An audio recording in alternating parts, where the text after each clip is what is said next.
Step onto the red carpet and discover the Hollywood Casino difference. It's A-list service and all that goes with it. Experience unrivaled gaming action, award-winning dining, a lavish hotel, and electrifying nightlife with bars right in the center of the action and Boogie Nights, the ultimate 70s and 80s dance club.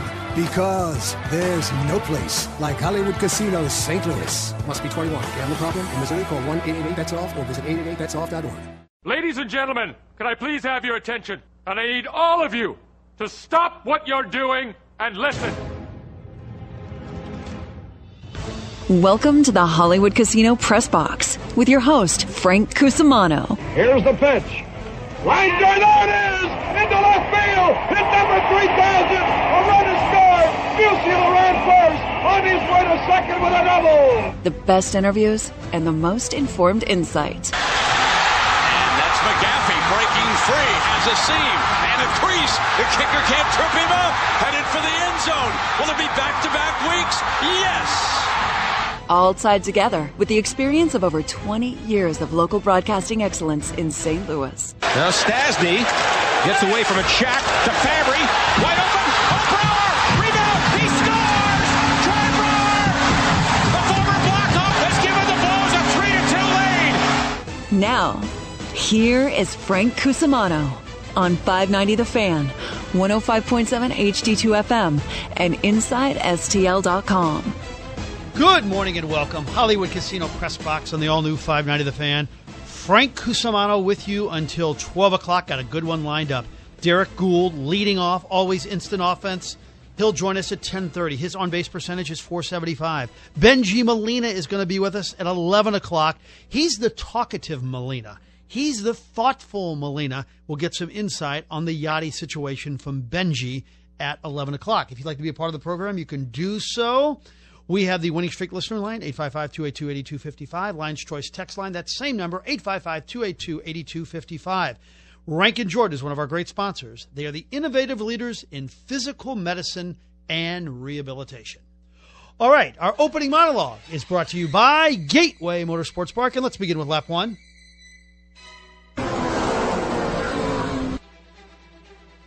I have a question for all of you to begin with. Is Carlos Martinez truly a number one starter? I think he's talented. I think he's gifted. And he was okay last night. But 5 innings and 3 runs is not real special. Either was his month in July, where his ERA was almost 6. Almost 6. And this is the organization that may let Lance Lynn walk? Let's be honest. Carlos Martinez in 2017 has performed under expectations. Good pitcher, fine future, but under expectations. In fact, let's look at the rotation as we speak. Michael Wacha, I think if you factor in what we expected this year, above expectations. Lance Lynn, considering he was coming off Tommy John, above expectations. Mike Leake, he's about what you expected. I mean, he was better than you thought in the beginning, and he's worse than you thought now. So, in general, Mike Leake is who he is. This is kind of what you expected. And I guess Waino, after last season, and at this stage, is about what you expected at this age. You know? So, expectations for Leake and Waino, above expectations for Wacha and Lynn.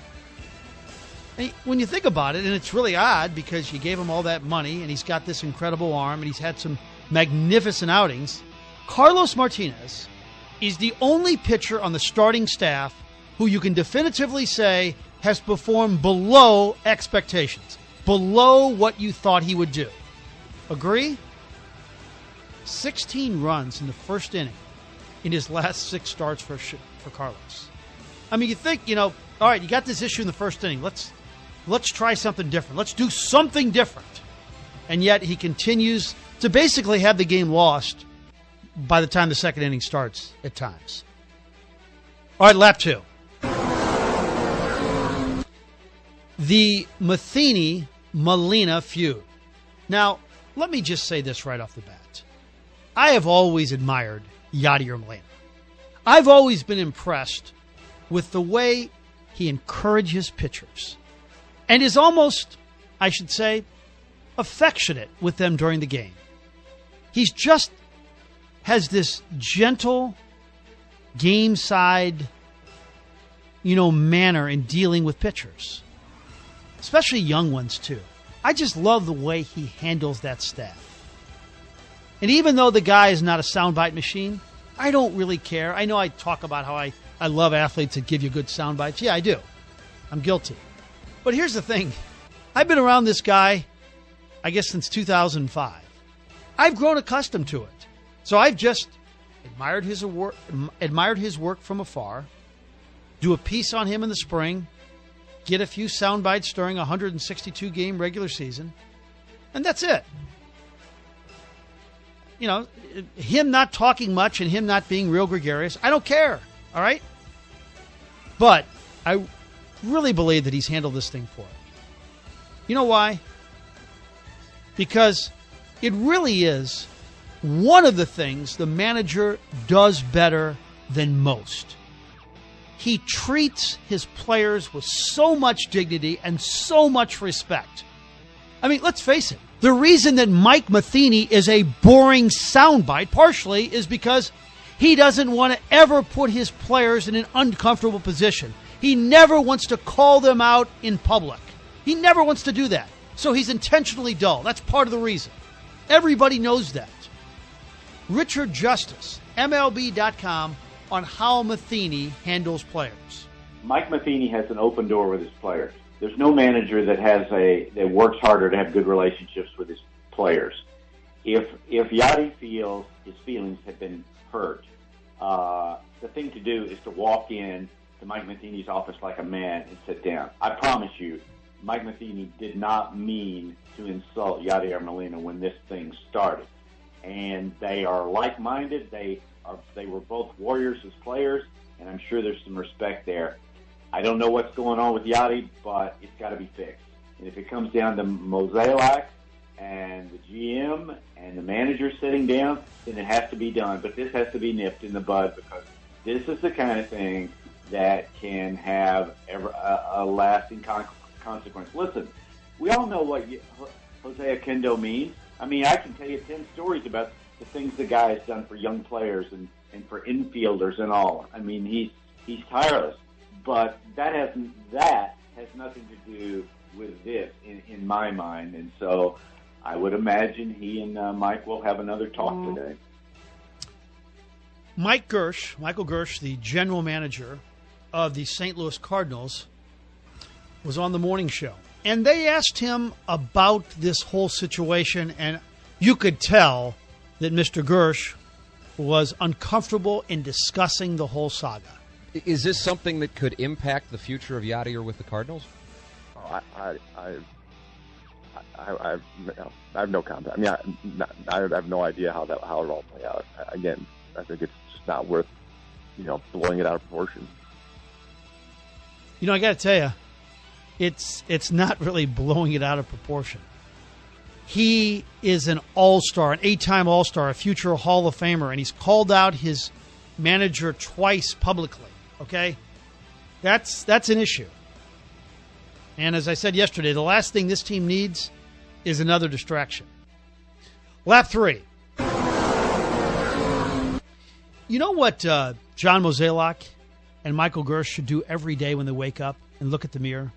They should ask themselves one question before they start shaving. They should say, what are we doing today to try to get an impact bat here to St. Louis one day?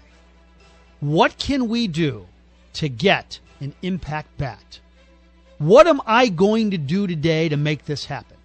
Because nothing in their lives, in their careers, I should say, is more important than that. Nothing. I don't care about the freaking farm system. I don't care about the bullpen. I should care about one thing. What am I doing today to try to move this process along? 7 runs in 5 games. Ask yourself this. Do you have a number 4 hitter on this team? Do you have a number 5 hitter on this team? And the guys that are hitting 4, should he be a number 4 hitter? The guy that's hitting 5, should he be a number 5 hitter? The guy that's hitting 3, should he be a number 3 hitter? How about this? The 4, 5, and 6 hitters last night hit 3 homers in July. If you got Stanton, just one move, next season, Matt Carpenter, Dexter Fowler, Tommy Pham 3. We'll keep Pham there. Stanton 4, DeYoung 5, Jerko 6, Wong 7, Molina 8. That's not a bad lineup when Yadi's hitting 8th or when Jerko's hitting 6. And you know what? I know it's a stretch with DeYoung. Who knows? I'm trying to err on the side of optimism there. I know it's the toughest thing to do, but it solves everything so well. It really does. The 4, 5, and 6 hitters for the Cardinals last night have 30 homers combined. Stanton has 33. The 4, 5, and 6 hitters combined for the Cardinals last night have 30 homers. Stanton has 33. I think he can help you a little bit. The commish on thoughts on the impact bat. Well, the Cubs are not a juggernaut unless they really have more starting pitchers than just Lester. Even though he's had a nice year and hit a home run last night, is aging. Lackey is on his last year probably. Arrieta is going to be a free agent. He'll be gone. Hendricks has been hurt a little bit this year. So their starting pitching is shallow enough that they cannot be a juggernaut with that kind of starting pitching. And Wade Davis is on a 1-year contract too, so they may not have him back next year. So I'd be disinclined to call them a juggernaut type team. The Cardinals need to make a big splash with a hitter, though. They're not that far away if they have that hitter. You put somebody in the middle of the lineup to go with their starting pitching, and what looks like a pretty good bullpen, they'll be back as a strong contender. But the Cubs are certainly better than them right now. All right, lap 4. LeVar Ball versus Michael Jordan. I have to tell you, I think I'm one of the few that really likes LeVar Ball. I know he's crazy. He's also a loving father who always is thinking about his kids. And I love the fact that he has the pomposity to suggest that he could beat Michael Jordan one-on-one. Michael responded the other day about that. It doesn't give me my answer, but I'm going to give it to you because you asked the question. I don't think he could beat me if I was one-legged. I don't think he could beat me if I was one-legged. And then LeVar responded again. Take a listen. I think it's just entertainment. Look at everybody, man. Everybody used to say, yo, I think Wilt Chamberlain is better than Shaq. I think Oscar Robertson is better than LeBron. Now the story is Michael Jordan is LeBron is better than Michael Jordan. Come on, I ain't even played basketball in the pros, and they talking about me and Michael Jordan. That's what I'm talking about. They talking about beating him with one leg. Well, guess what? I can beat him with one hand. Now we both look like we out there like we can't play. He's crazy. He's crazy. And if they did play one-on-one, it would be 10-0. Would you like to see that one-on-one game? Why not? I mean, people pay to watch John McEnroe in his 50s play tennis. I'd pay to watch Michael Jordan play again. Lap 5. Non-sports thought of the day. What would you do if you were not doing what you do? I bring this up because we're driving back with young Dom from a college recruiting trip. Lots of time to talk and shoot the breeze. And that's the best part about these trips. Because, you don't get your teenage son to open up around the house much. And he said something kind of interesting. He said, I'd like a corner office with windows and a view and a laptop in front of me where I'm a financial planner. I think that's a noble way to spend a life. Maybe a little bit more important than what I do, where I'm breaking down feuds between a catcher and a manager, or talking about a bunch of pituitary cases running around in short pants and a tank top trying to stuff a ball through a hole. I kind of like his idea. Now, I would want to coach, but, it's tough to win unless you cheat and get players. So I don't know. One thing I wouldn't want to do is always be selling. That your whole life is revolved around getting people to give you money at all times. Now, I know a lot of very successful people do that, and they're great at it.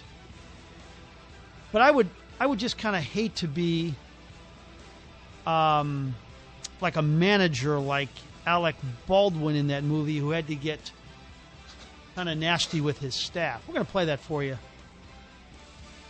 Do we have that right now? All right, we're going to play that. It's one of the best scenes from a movie ever. Alec Baldwin trying to motivate the sales staff with some very animated and tough talk about how he does what he does and how the rest of the staff must kind of pick it up just a little.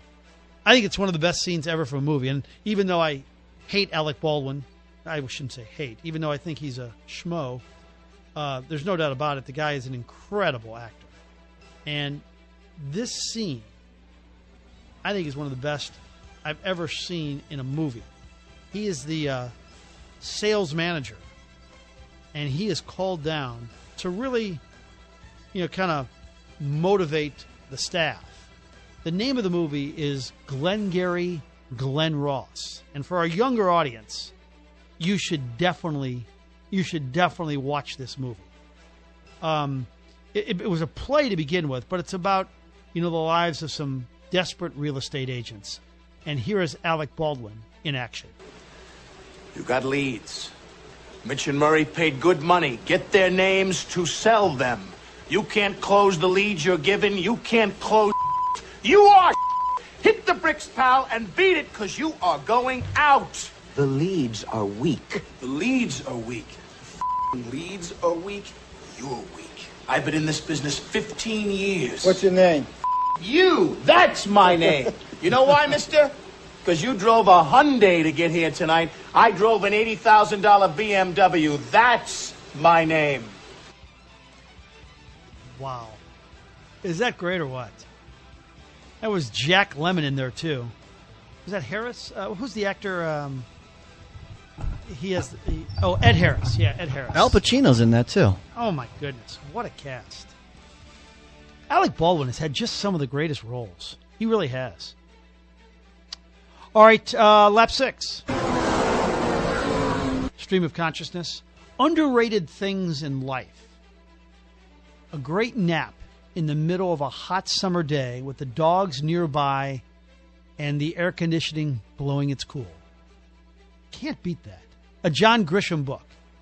And corned beef hash with over-easy eggs and whole wheat toast at Schneidhorst. Underrated things in life. What else is up there? Kurt Warner is going to speak last at the Hall of Fame on Saturday night, and that stinks if you're doing live shots back in St. Louis. But the NFL is smart in this occasion. They want to save the best for last, to borrow a song from Vanessa Williams. He's one of the great stories in sports history. He's going to nail this speech. Brenda will present him. The only problem with this is I think Stan Kroenke's going to be there. And it's interesting because Kroenke did not show up at the Orlando Pace Hall of Fame induction. But I wonder if it's because Jerry Jones is going in that Stan feels the need. Oh, I must be there for Jerry.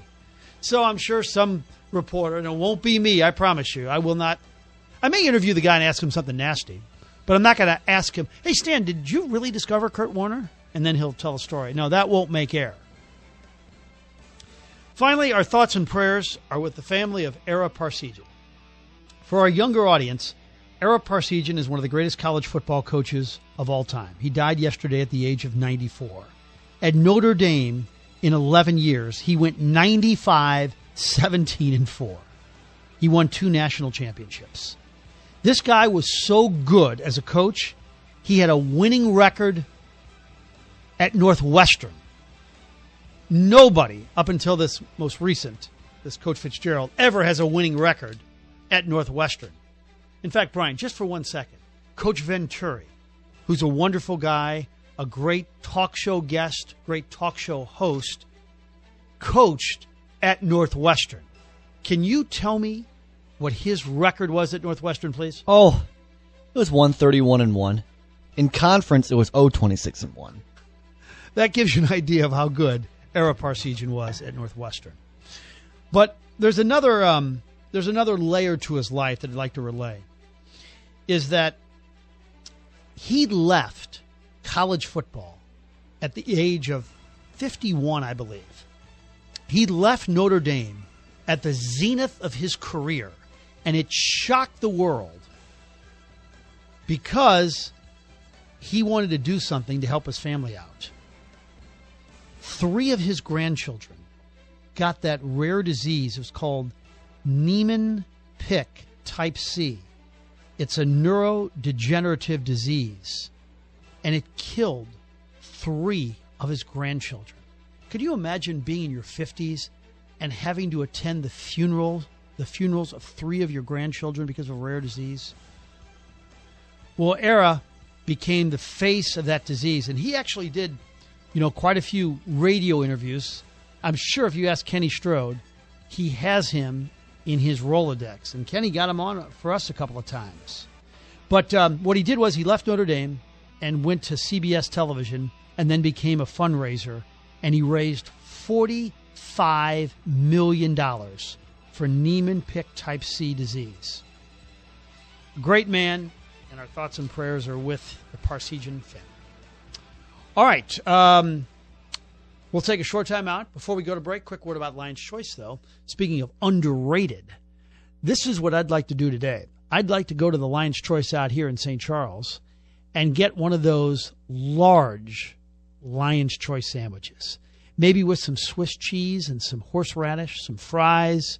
Dip the fries into some of their great soppings. They have a lot of great sauces there. And then have the orange freeze as kind of a dessert/drink. If you're looking for a great place for lunch, look no further than Lion's Choice. Been around for 50 years. They have 25 locations. Nobody does it better than Lion's Choice. Good guest list today. Benji Molina at 11 o'clock. And when we come back, Derek Gould.